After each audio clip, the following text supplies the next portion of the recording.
The Bohr model for an atom is the first model that successfully explained why atoms emit specific frequencies of light and absorb those same frequencies.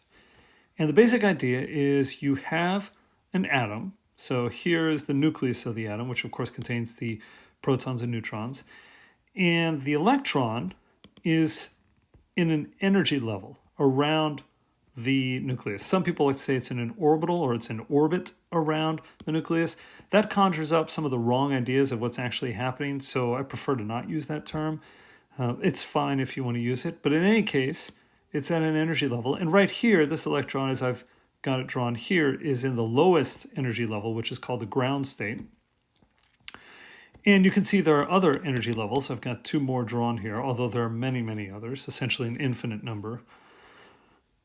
And the electron can jump from one energy level to another. Now, in order to get up higher, it has to absorb a photon.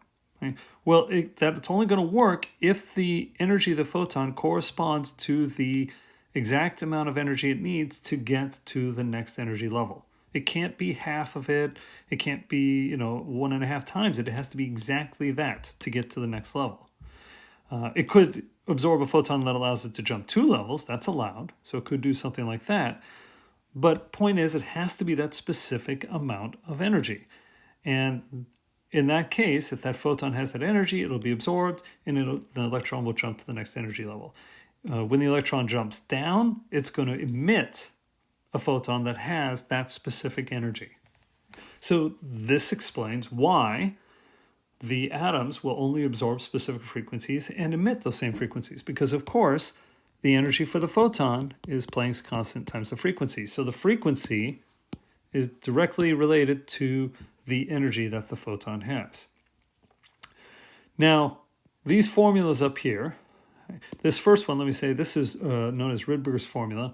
It was first determined by a man named Rydberg. He determined it empirically. He didn't know why it was like this. This is just what he figured out. Later, Bohr came along and provided the theoretical explanation of why the formulas are like this.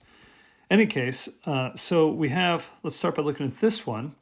This tells us the energy that exists between two levels. So here I said the energy, the electron's in the ground state. That corresponds with n equals 1. That's the lowest state. So that's n equals 1. And then this next one, this would be n equals 2. It's the second state, n equals 3, and so on and so forth.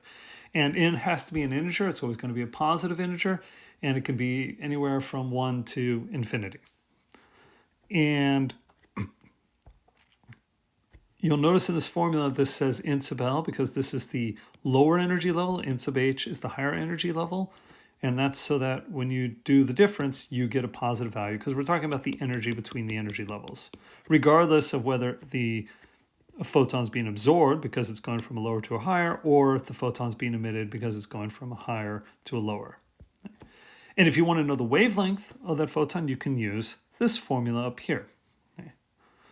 So this formula here you can use to directly calculate the wavelength. You could also just use this formula, get the energy. Once you know the energy, you can get the frequency, and then you can get the wavelength. That's another way to go. Either way, both of these work. These constants here, this is known as the Rydberg energy, and this is the Rydberg constant. They're well-known values that you can look up. They're stated in the content for this particular assignment. But this is the basic idea of the Bohr atom.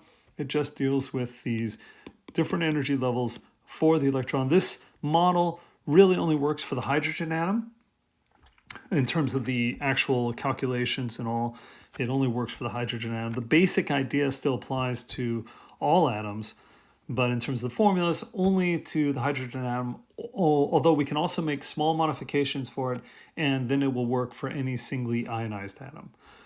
But that's it. You're not going to be able to, in general, apply these formulas to any other atom other than the hydrogen atom.